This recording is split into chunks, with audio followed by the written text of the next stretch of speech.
Hello, and welcome to another episode of the Transform Sales Podcast. Today, I am bringing you a solo episode. The last few solos that I've done have gotten rave reviews, so I've decided that I'm going to do more solo episodes so I can share more insights about sales leadership, developing the right behavior, sales process, accountability, all things Wesleyne. Today, what I want to talk to you about is a topic that is so near and dear to my heart. I'm not sure when you're going to listen to this episode. You may listen to it in March of 2026, but right now it is October of 2022. And the significance of October, there are so many things that we celebrate this month. We celebrate Women in Sales Month. The past few guests I've had have all been amazing women doing amazing things in sales. It is also Mental Health Awareness Month. Mental health is not something that we typically talk about in the workplace, especially not in sales or in leaderships, but mental health is health, period. So before I go in and I start describing behaviors that encourage a negative space, negative mental health, and really cause issues within your organization or your team, I want to tell you first and foremost, and I'll probably repeat this many, many times, do not be afraid to ask for help. If you are struggling with anything, whether it is anxiety, it is depression, it is thoughts of suicide or thoughts of not being enough, if you have an eating disorder, whatever that thing is, ask for help. Find a trusted person. Go to your company's employee assistance program. Say, I need support. Talk to your manager. Talk to a spouse. Talk to someone. Do not suffer in silence. Suffering in silence is only making you internalize the pain. You're not allowing third parties, you're not allowing yourself to heal and go through the process. So that is where I want to start. However, when we talk about mental health as a salesperson, as a sales leader, as a CEO, what does that actually even mean? So our mental health as a sales professional gets hit daily. How does that happen? We face rejection each and every day. You will never have a day in the life of a salesperson where everyone's going to say yes. You're going to close every single deal. Your boss is going to tell you go spend as much money as you want to do whatever you need. That is not a reality. So we face all of this rejection, whether it is internal within the organization or it is external for those people who are customers or vendors or referral partners. So how do we deal with this intense rejection? How do we deal with this feeling of, oh my goodness, I just spent 5 hours preparing for that proposal meeting and they said no immediately after 20 minutes? How do you deal with that? So the first thing that you have to do when you're dealing with this intense amount of rejection is you have to recognize it. You have to recognize that rejection is a typical part of sales. And the person, whether internal or external, is not rejecting you. You as a human are not being rejected. What is being rejected? Maybe your sales style, maybe your sales delivery, maybe your product, maybe your company, but you, the human, are not being rejected. So the first thing we have to do is separate the rejection that we get in sales from the rejection of us as a human. So now you realize it's not me, right? I am not the person that they are rejecting. People so often say people buy from people. If they don't like you, then they're not going to buy from you. Yes, that is true to an extent. However, what is more important is having knowledge. It is having what I call the problem knowledge from the prospect, the problem knowledge from your boss, the problem knowledge from your vendor to help them achieve their goals. And so if you stop focusing so much on likability and being the person that everybody wants to turn to and, the best friend and, the person that they call, and really focus on becoming a subject matter expert, that fear of rejection, that overarching rejection that continues to bring you down will be alleviated. Something else that we deal with as a salesperson after rejection, that is a really, really big one. But not being good enough, right? Like, so you're like, yeah, I'm a salesperson. I've done this for so many years, or maybe I'm brand new, but you never feel like you're good enough. The customer gets you in a call and they start asking you all these questions, and you're like, I don't know the answer to those questions. I don't know what's going on. So you do one of two things. You act like you know everything, or you become mousy and say that I don't know anything. As a leader, the same thing happens, and it happens two or three times, two or three fold, I should say. Because as a leader, nobody really gives you the training wheels. Nobody teaches you what to do. They don't give you the script. They don't tell you how to do this. They don't tell you how to have difficult conversations. None of that stuff. They just say, go lead. Go teach them to be as amazing as you are. Just go do it. Do whatever you did, and that's it. Now companies are starting to put in place a little bit of management training, but holistically, it's not available. So you have this feeling of I'm not good enough, whether it's for a customer, for my sales team.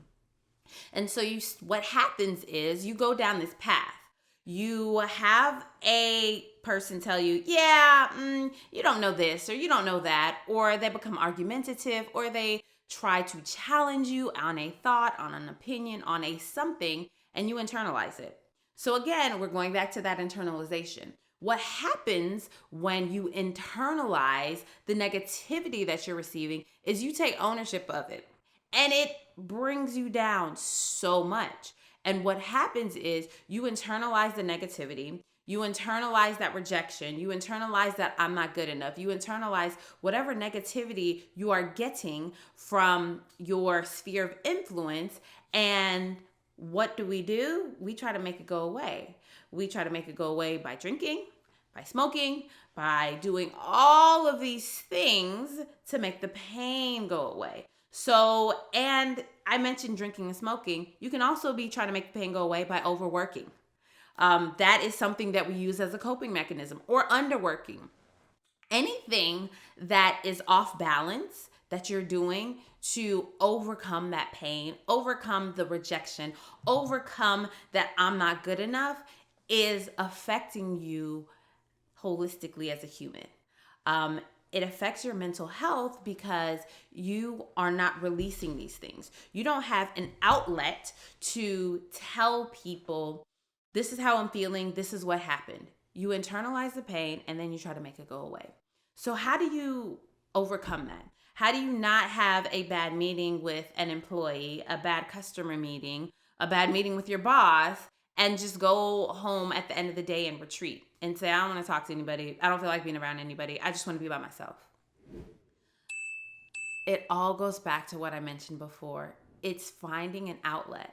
Having a trusted advisor, not advisors, that's not plural, advisor, a person that will not just say, oh, yeah, Wesleyne, that's awesome. Oh, no, I can't believe that person did that. Oh, that's terrible.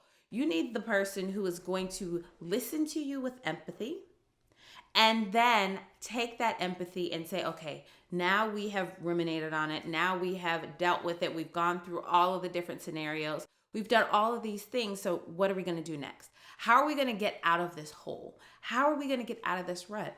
That can be a friend, a pastor, but I would really, really encourage you to seek out a professional counselor. They have the tools, they have the training, they understand the things that you're going through.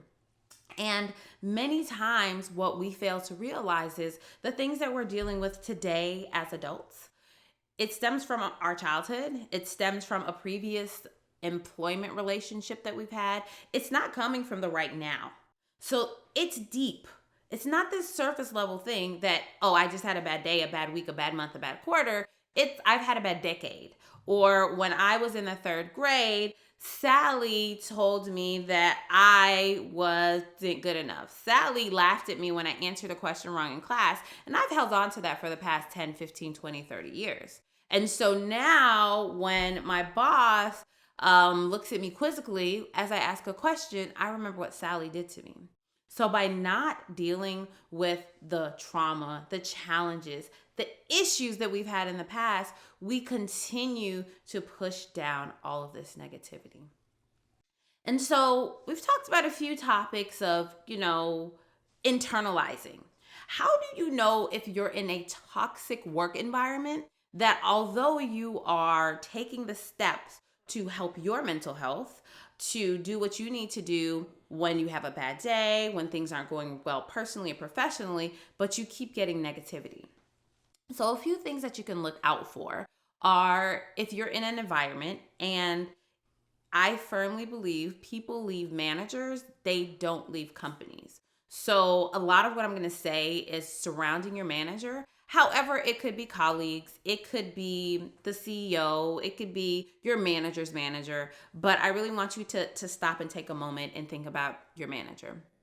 If your manager doesn't value your opinions, and how do you know if they don't value your opinions? When you share something, they just stomp on it and they're like, yeah, we don't have time for that. No, maybe next time. Oh, send me an email and I'll think about it. That is a sign that you, again, as a human, are not valued within the organization. If your manager tends to talk over you, if you're in a one-on-one and your manager just talks over you, and every time you start to say something, they don't listen to you. They're not actively listening. Think about a good sales call versus a bad sales call. If you're in a good sales call, you are actively listening to the prospect. In a bad sales call, you are just talking over the prospect. You have your next answer even before they finish their sentence. If that's what's happening when you're having interactions with your manager, that is not a workplace, that is not an environment that you can thrive in. And also, when you feel like you can't grow, you're doing everything that you need to do. You are hitting your quotas. You are making your phone calls. You are growing year over year over year. But every time you ask for a promotion or every time you ask for a bigger position, you're given the 2 or 3 things that you haven't done right, and they minimize the things that you've done right. So your contribution to the organization is being minimized. How do you deal with a boss that is not supporting you? How do you deal with showing up each and every day and knowing that if I speak up in a meeting, I'm going to be talked over? If I go to a one-on-one with my boss, they're not going to listen to me. It is about getting their agenda forward. And I'm not growing here. I am just stuck in this place. And I've been in this place for 2 years, 3 years, 5 years, 10 years, and I'm not growing. The onus is on you to recognize that I am in a place where I am not happy. And the first thing that you do is you always tackle the issue head on. You schedule a meeting with your boss and you say, hey, so these are some things that I've noticed, and this is the impact it is having on me. Don't stick to your emotions, stick to facts. When we're on a customer call and you take over the call, the customer no longer sees me as the authority. They only come to you and ask you questions. They never respond to my emails. They no longer think that I am the person that they go to.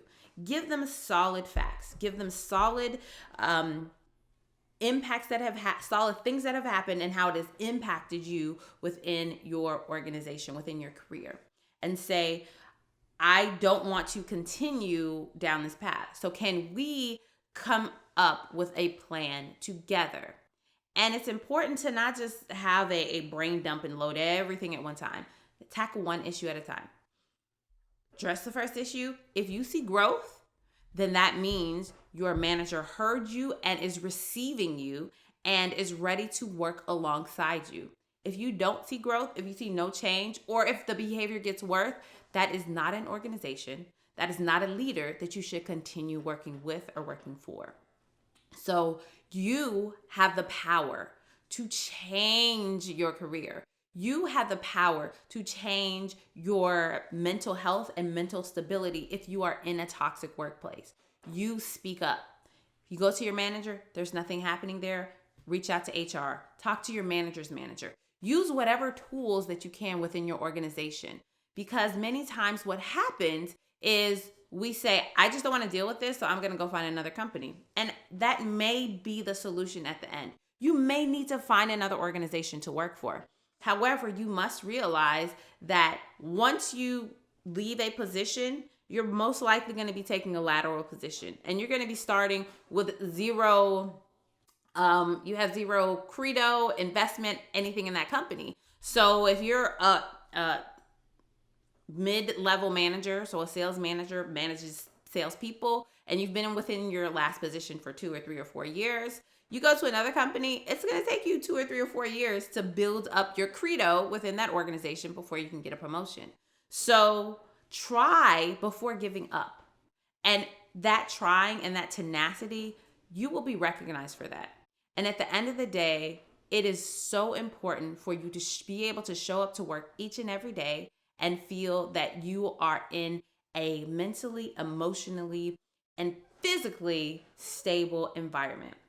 So, as I wrap up this episode, again, I want to tell you that whether your challenges with mental health are internal, things that you have stacked up inside you, or it's external, it's coming from your leader, it's coming from a company culture, the toxicity that you're working with, you have the power to change. You have the power to say, this is not okay, I am not okay, and I need help.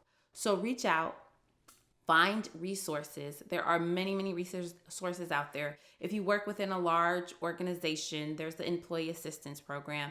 They will help you find trained counselors. They will offer you free counseling sessions. If you work within a small business or you're an entrepreneur, seek out resources. There are resources, there are people, there's so much out there at your disposal to help you not be under the veil of having a tough mental illness break that will eventually manifest and cause you to get to a point where you can no longer grow and strive and survive within an organization. You don't want to just survive. You want to thrive. So in everything that you do, as I always say, take this episode. It was a really heavy one, talking about a topic that is kind of taboo, that most people don't like to talk about. And take this, everything that I said, thrive, and focus on transforming your sales. Until next time.